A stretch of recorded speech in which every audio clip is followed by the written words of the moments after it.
as the cards are appearing in each house, then those are the influences that are coming to bear at this time. So in the first house, we have the earth element, which is all about stability. So with the first house, it's everything to do with the self, yourself, your appearance, the first impressions that you make on other people, or just the impressions that you make on other people. It's all self-oriented interests, physical body, observable characteristics. So it's everything that your personality, your vitality. It could also be physical regimes that you're busy undertaking, whether it's working out or some other kind of physical activity, but it's everything to do with the self. So now with the earth element coming in there, it's asking you to stay strong, to pull out your inner strength, and you must be deeply anchored at this time. So stay centered. Deeply anchored, deeply rooted, whatever way works for you. But you need to really, be honing in on your own inner stability and inner strength. It's also about applying, practical wisdom to whatever it is that you're trying to do. So whether this is, you perhaps, interacting with, more people than you usually would, or just with others. You want to come across as self-assured. You want to be methodical, and you want to be patient and organized. So either you're being asked to bring these elements into your life currently, or you may be coming across like this to others. So you're being received as that. You also need to let go of fears, and avoid being too fixed in your attitudes and your way of thinking, because this could very well be preventing you from achieving greater things. You need to take action in some way, shape or form, but you need to let go of a few things. You need to let go of perhaps a few attitudes or sort of fearful beliefs, because action is required. You can also, it's also going to be very good for you to be spending time in nature. So it's a very earthy element, this. You also may need to let go of a few materialistic things, or just let go of a few things that just are not helping you really at this time. You may also have to prove yourself in some way, shape or form, going forward. So if that is the case, then you really are going to need to, sort of hold on to your inner strength and actually, come across as being self-assured, because you want to, put your best foot forward really at this time. Then in the second house, we have the air element, which is all about communicating. So now the second house deals with your money, your income, and it's also to do with your possessions, what you own, like real estate, your property, your land, if you own land. It's also about your self-worth and your values. So with the air element in there, you may just need to speak up about something. You may need to just put your words. Your words are going to be very important at this time. So you need to perhaps ask. Perhaps you're not feeling that you're getting the remuneration that you need for work that you are doing, or something like that, and you need to speak up about it. But it's also about thinking things through first before you take action, or before you embark on a new path, because a new path could very well come up for you in some way, to do with the second house. So, it's avoid making emotional decisions. This will be a challenge for you because you are a water sign, and Pisces are very in tune with their emotions, and they go by sense. So you may it may be difficult for you to do that, but you need to be objective. You need to detach and just avoid making emotional decisions at this time, because this requires clear thinking. And you need to put into words what it is that you are thinking about. So whether this is, as I said, a monetary plan, or it's something to do with something that you're wanting to actually take ownership of, or it could just be perhaps you want to get clarity on your own particular set of values and your self-worth. Perhaps you need to do some sort of like a gratitude journal or just something to manifest your thoughts as well. Because it is about that. You also need to get clear about what your goals are. And your thoughts and words are very, very important. So what you think and what you say are going to determine a lot of things for you, what you can manifest. So if you're thinking and speaking positively, then that is what will manifest for you.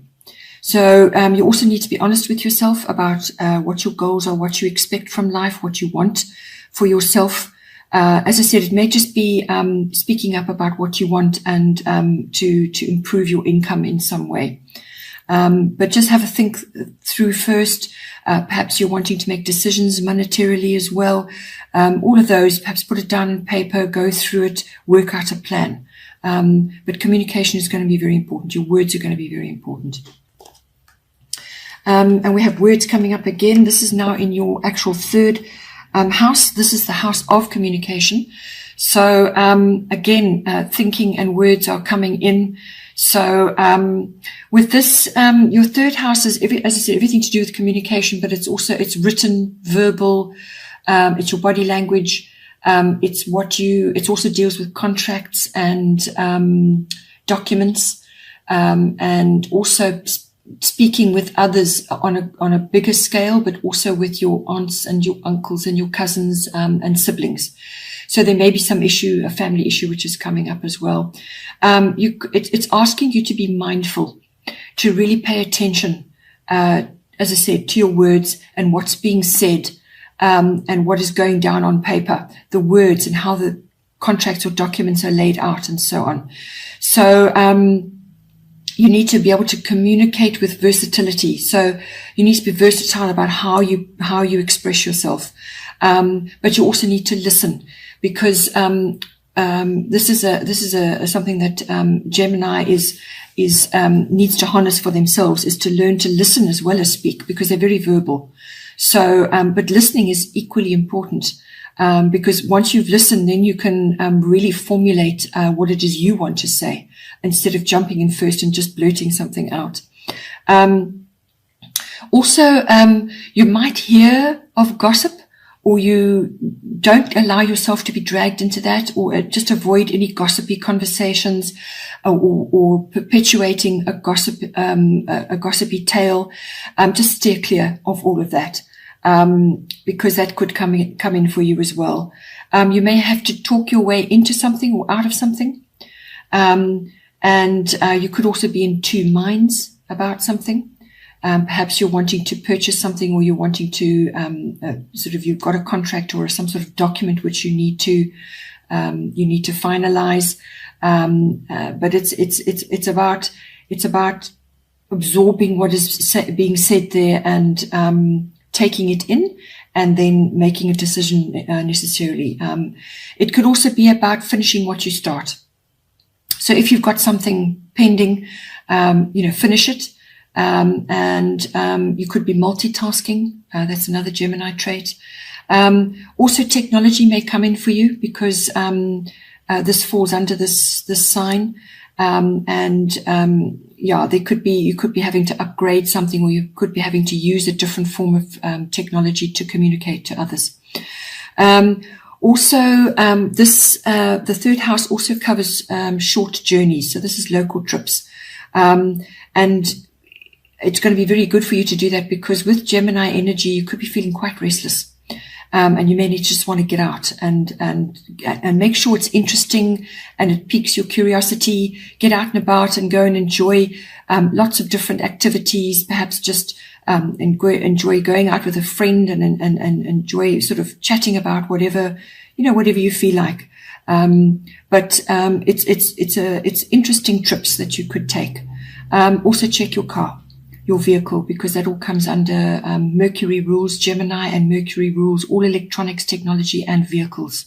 So if you're going to embark on a trip locally, just check that your spare tire is pumped up, and that if there's any kind of niggling situation, that you address it, so that you are fully able to undertake that trip with freedom and without any worries. Then in the 4th house, we have South Node, which is life's debts. So this sounds very ominous, and it can be, but really what the South Node is all about is actually dealing with the past. Let go of the past. So now it's falling in your 4th house, which is everything to do with your home, your actual physical home, your home life, and your early, your where you came from, your ethnic identity, your foundation, your early family foundation, and your roots. So now with this card coming in, it could be to do with that. Perhaps you need to let go of issues around your ethnic identity, or issues around your early, your foundation, your roots, where you actually come from your actual family. There may be issues there that you actually need to let go of now. Put to rest and move forward, because you need to move forward. The South Node is dealing with, is actually putting the past to bed, to deal with it, so that you can move forward into your life purpose. The North Node covers your life purpose, what you came here to do this time around on this planet.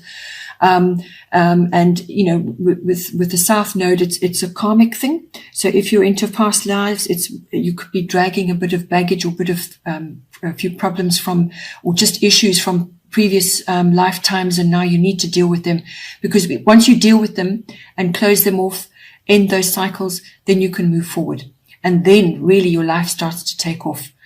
You get on mission, you actually find your path, and a whole lot of things. So it also could just be dealing with issues from the past. So now release. It's also about releasing what is not useful to you, or what does not make you happy. So this is actually within your home. This could be physical things within your home. It could be family heirlooms. It could be old furniture, or it could be old things that have been passed down to you, which really, for whatever reason, you've got negative emotions attached to that, to those items. Pass them on, recycle them to somebody, or just sell them off, but release them now. Because it's kind of holds you down. It blocks your energy in your home. You need to free things up, and actually once you free up that energy, move it on, then you create space for new things, the things you really want to come into your life. This is hugely important in a home, particularly. So it could also be that you have things in your home which just are blocking you in general. Perhaps you've got broken items, clutter, things that you just are not helpful to you now. So tackle them, take action, and actually get rid of it, because you will feel lighter and lighter and much better. And a lot of things may just clear up and sort themselves out. You want to welcome your new path. You want to welcome better things. And you can only do that if you're freeing space up for yourself. It's also about working towards finishing or resolving matters. So this could be a physical home issue, or it could be an old family issue. It could be something to do with the actual structure of your home. Perhaps you're trying to renovate and it's just not working. There's issues that have got to be sorted out. It's actually about taking action and actually addressing it and dealing with it and sorting it out. Don't let things pile up and build up around you. Taking this action, or starting on this new, clearing the path, clearing your home to make way for better things it won't be easy. But you will feel out of your comfort zone. You will feel a bit uncomfortable. But it's necessary. It's very necessary in order for you to get on path, get on mission, and sort your surroundings out.